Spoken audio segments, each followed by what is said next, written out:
बिस्मिल्लाहिर्रहमानिर्रहीम अस्सलाम वालेकुम। उम्मीद है आप सब खैरियत से होंगे।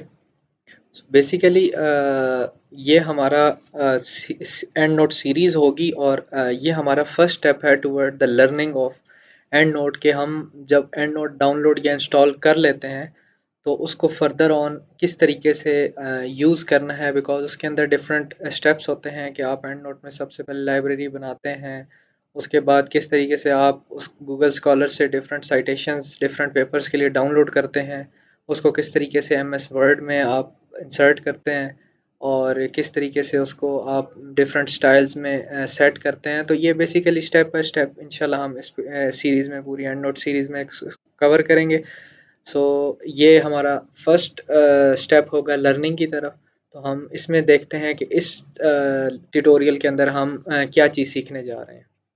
सो बेसिकली इस ट्यूटोरियल के अंदर हम देखेंगे कि जब हम एंड नोट इंस्टॉल कर लेते हैं डाउनलोड करके, तो उसके बाद हम किस तरीके से उसको यूज़ करते हैं। ये फ़र्स्ट ऑफ़ ऑल जो फर्स्ट स्टेप होता है उसकी लाइब्रेरी बनानी पड़ती है, वो हम किस तरीके से बनाते हैं और फिर गूगल स्कॉलर से हम किस तरीके से उसके अंदर साइटेशंस जो हैं वो इंपोर्ट करते हैं। सो आइए देखते हैं इस ट्यूटोरियल को।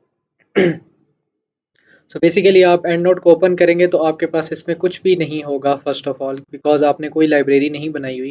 तो एंड नोट को यूज़ करने के लिए लाइब्रेरी मस्ट होती है। आप अपनी एंड नोट लाइब्रेरी बनाते हैं जिसके अंदर रेफरेंस इंपोर्ट होते हैं। सो आपने क्या करना है कि सर्च बार में जाके एंड नोट सर्च करना है। एंड नोट सर्च करेंगे तो आपके पास ये एंड नोट का इंटरफेस खुल जाएगा।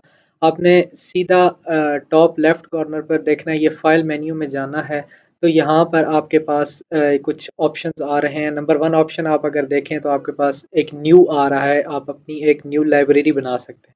तो आपने चूँकि आपके पास पहले लाइब्रेरी नहीं है तो आपने इस न्यू पे क्लिक करना है और आपको इस तरह का कुछ इंटरफेस मिलेगा। आपने यहाँ पर एक अपनी लाइब्रेरी बना लेनी है। इसकी जो टाइप है उसको आपने नहीं छेड़ना। फाइल नेम आप अपनी मर्ज़ी से सिलेक्ट कर सकते हैं। लाइक अगर आप थीसिस पे काम कर रहे हैं तो आप याद रखने के लिए इसको थीसिस लाइब्रेरी के नाम से सेव कर सकते हैं। आगे बेशक आप अपना नाम लिख दें ताकि आपको ये याद रहे। और इसकी कोई एक सूटेबल लोकेशन आपको जो सूटेबल लगती है लोकल डिस्क डी में, ई में, या उसके अलावा आपने कोई फ़ोल्डर बनाया हुआ है आप वहाँ पर, या इस तरीके से नया फ़ोल्डर बना के इसको हम एंड एंड नोट लाइब्रेरी के नाम से फ़ोल्डर बना के उसके अंदर जाके हम इसको सेव कर देते हैं। जैसे ही हम सेव करेंगे ये थोड़ा सा लोड होगा और ये आपके पास जिस तरीके से मैंने थीसिस लाइब्रेरी शहाब जलानी के नाम से बनाया था फ़ोल्डर, लाइब्रेरी बनाई थी, तो ये आपके पास लाइब्रेरी एक बन चुकी है। आप इसे फुल स्क्रीन करें तो आपके पास ये आपकी लाइब्रेरी आ गई है और ये all references recently added unfiled trash. तो अभी आपने चूँकि इसमें कोई भी रेफरेंस ऐड नहीं किया हुआ, तो अभी तक ये आपकी लाइब्रेरी खाली है। तो अब आपने नेक्स्ट स्टेप देखना है कि किस तरीके से आप किसी भी रिसर्च आर्टिकल का जो रेफरेंस होता है वो आप किस तरीके से इसमें इंपोर्ट करते हैं। सो आपने गूगल पे जाना है या कोई भी सर्च इंजन जो आप यूज़ करते हैं, ओपरा मिनी है या माइक्रोसॉफ्ट एज है, आपने उस पे चले जाना है। यहाँ पर जाकर आपने फ़र्स्ट ऑफ़ ऑल क्या सर्च करना है, गूगल स्कॉलर सर्च करना है। आप गूगल स्कॉलर पे चले जाएंगे। गूगल स्कॉलर पे जाके हम डिफरेंट पेपर्स वगैरह जब हम अपना थीसिस सिनॉप्सिस या जब भी कोई काम करते हैं तो उसके लिए हम डिफरेंट सर्चिंग करते हैं। तो आप इसमें जैसे tissue engineering bye nano fibres एक टॉपिक है, मैंने सर्च कर लिया, डिफरेंट पेपर्स खोला है। अब लेट सपोज ये जो नंबर वन पे है, nano fibres and their application in tissue engineering, so ये पेपर मैंने साइट करना है। यहाँ पर एक दो छोटे छोटे पॉइंट्स हैं, उनको आपने माइंड में रखना है, थोड़ा ध्यान से समझना है। बिकॉज हम साइटेशन इजी वे में डाउनलोड तो कर लेते हैं बट वो लीड करता है डिफरेंट प्रॉब्लम्स की तरफ, जो हमें हमारा थीसिस साइनॉप्सिस रिजेक्ट हो जाता है क्योंकि उसके अंदर हमारी रेफरेंसेस उस तरीके से हम ऐड नहीं कर पाते, प्रॉब्लम हो जाता है। सो आपने क्या करना है, देखें आपके पास ये वाला जो एरिया आ रहा है ये एक इस पेपर का डाटा है। तो इसमें अगर आप देखें सेव साइट, ये साइटेड बाय, तो ये साइट जो है यहाँ से अगर आप क्लिक करें तो आप इसको यहाँ से डायरेक्ट एंड नोट पे क्लिक करके ये इसको एंड नोट में इंपोर्ट कर सकते हैं। बट इस मेथड में एक प्रॉब्लम आता है कि इसमें 90% चांसेस में आपका जो ये जर्नल नेम है जैसे इसका international journal of nano medicine, तो जो जर्नल नेम है वो मिसिंग हो जाता है इस मेथड से। सो आप कोशिश करें कि जब आप थीसिस सिनॉप्सिस का काम कर रहे हैं तो आप कभी भी ये जो बाहर साइट साइट लिखा है यहाँ से पेपर को साइट ना करें। आप कोशिश करें जो भी पेपर है, जैसे ये पेपर आपने साइट करना है, आप इस पेपर को क्लिक करें। इस पेपर को क्लिक करेंगे, आप इसके अंदर आ जाएंगे।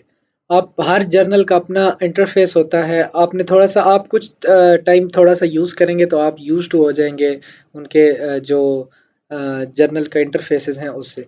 अब आपने यहाँ पर सर्च आउट करना है कि किस तरीके से आपने साइटेशन डाउनलोड करनी है। अगर आप देखें तो ये आपके पास जैसे यहाँ पर ये लिखा हुआ है डाउनलोड साइटेशन। आप यहाँ से अगर डाउनलोड साइटेशन करते हैं, आप यहाँ से इसको RIS फॉर्मेट में करें। अगर एंड नोट फॉर्मेट प्रेजेंट है तो आप एंड नोट फॉर्मेट करें, अगर नहीं तो आप RIS करें, तो RIS एंड नोट के अंदर भी चलता है। आप RIS करें और यहाँ पर आपने ये चीज़ मेक श्योर करनी है कि जस्ट आपने साइटेशन डाउनलोड करनी है, एब्स्ट्रैक्ट डाउनलोड नहीं करना, या इस पेपर के अंदर जितनी भी रेफरेंसेस हैं वो डाउनलोड नहीं करनी। तो आपने ये फर्स्ट नंबर वाला ऑप्शन सेलेक्ट करना है जिसमें है citation for the content below. आप यहाँ से डाउनलोड साइटेशन करेंगे, आपके पास ये एक फ़ाइल खुल जाएगी, डाउनलोड हो जाएगी। इस फाइल को ये आपके पास डाउनलोड फ़ोल्डर में आ जाएगी। आपने क्या करना है, इस फाइल पर डबल क्लिक करेंगे। डबल जैसे ही क्लिक करेंगे तो ये ऑटोमेटिकली आपने एंड नोट खोला होगा, आपकी जो न्यू लाइब्रेरी हमने बनाई थी उसके अंदर ये फाइल जो है वो इम्पोर्ट हो गई है। अब जैसे ही आप इस पे क्लिक करेंगे तो ये राइट साइड पे जो आपके पास मेन्यू खुला है, ये सारे का सारा इस पेपर का डाटा है। अगर आप इसको देखें तो जैसे ऑथर नेम्स प्रेजेंट हैं, ईयर प्रेजेंट है, टाइटल प्रेजेंट है, जर्नल नेम प्रेजेंट है, पब्लिशर प्रेजेंट है, volume, page, each and everything. इसका आपने क्योंकि एक प्रॉपर वे में जाके आपने इसको डाउनलोड किया इस रेफरेंस को, तो ये प्रॉपर वे में डाउनलोड करने का ये फ़ायदा होता है कि कोई भी जो जो यूज़फुल जो रिक्वायर्ड कॉलम्स हैं, जो रिक्वायरमेंट्स हैं वो मिसिंग नहीं होती। ठीक है। और अगर इसके बरक्स आप बाहर से साइट करते हैं, लेट सपोज आपने इसको यहाँ से, हम इसी पेपर को बाहर से साइट करते हैं एक दफ़ा, यहाँ से आपने साइट करके इसको डायरेक्ट एंड नोट में क्लिक किया, ये लोड हुआ, ये आपका पेपर इसके अंदर इंपोर्ट हो गया। अब देखें, अब अगर आप इसे क्लिक करते हैं तो आप देखें यहाँ पर आपका जर्नल नेम मिसिंग है। आप दोनों को कंपेयर करें, दोनों सेम क्या कहते हैं वो हैं, सेम वो हैं, रेफरेंसेस हैं। ये जो फर्स्ट वन है ये हमने उस जर्नल पेपर के अंदर जाके डाउनलोड की, इसके अंदर सारी रिक्वायरमेंट्स हैं। जबकि आप इसको खोलें तो इसके अंदर कोई जर्नल नेम नहीं है। ठीक है, उसके अलावा बहुत सी चीज़ें मिसिंग होती हैं, टाइप ऑफ आर्टिकल नहीं है, तो इस तरीके से इसका DOI भी नहीं आया हुआ। तो इस तरीके से ये है कि इस तरह आपको बहुत से प्रॉब्लम्स फेस करने पड़ते हैं।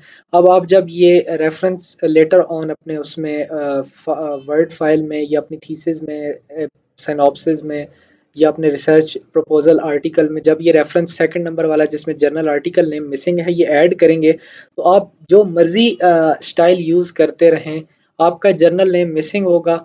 और आपका जर्नल नेम मिसिंग होने का ये नुकसान होगा कि आपकी रेफरेंस उस तरीके से रिक्वायर्ड फॉर्मेट में नहीं आ सकेगी, और आपकी वो जो है डिपार्टमेंट से या आपके सुपरवाइज़र से या जो कमेटी है, क्वालिटी कमेटी, वो आपकी उस फाइल को रिजेक्ट कर देगा। तो आपने इस चीज़ का ख़ास ख्याल रखना है कि रेफरेंस डाउनलोड करते वक्त, जैसे अब हम इसको डाउनलोड करते हैं, आप हमेशा कोशिश करें कि उसको ओपन करें और उस पेपर के अंदर जाएं। ठीक है, वो तो लोडिंग होगी, पेपर खुलेगा, जो जर्नल साइट है वो खुल जाएगी। जब वो जर्नल साइट आपके पास खुलेगी तो उस जर्नल साइट से आप कोशिश करें कि आप वो डाउनलोड करें। अब इस ये थोड़ा सा डिफरेंट है, इसमें आप देखें ये जैसी ये शेयर का बटन है, हम इसमें ढूंढ लेते हैं कि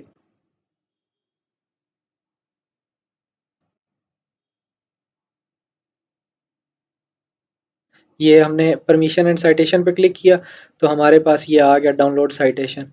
हम इसकी डाउनलोड साइटेशन पे क्लिक करेंगे, अगेन हम RIS फॉर्मेट सेलेक्ट करते हैं, डायरेक्ट इंपोर्ट करके डाउनलोड आर्टिकल साइटेशन डाटा करेंगे तो ये आपके पास फाइल डाउनलोड हो गई। अगेन इस पर डबल क्लिक करें तो ये फाइल आपके पास इंपोर्ट हो जाएगी, ये इंपोर्ट होगी। अगेन आप देखें इसके अंदर ईच एंड एवरीथिंग, अगर आप इसको जूम इन करें देखें तो आपके पास ईयर भी प्रेजेंट है, ऑथर नेम्स भी प्रेजेंट हैं, title, journal, publisher, each and everything, उसका वॉल्यूम, हर चीज़ आपके पास कंप्लीटली प्रेजेंट है। एज़ कम्पेयर टू अगर आप बाहर से करेंगे तो आपकी चीज़ें मिसिंग होंगी। इन चीज़ों का ख़ास ख्याल रखें तो इस तरीके से आप जो है इन प्रॉब्लम से बच सकते हैं। इस ट्यूटोरियल में इतना ही था। Thank you. अल्लाह हाफ़िज़।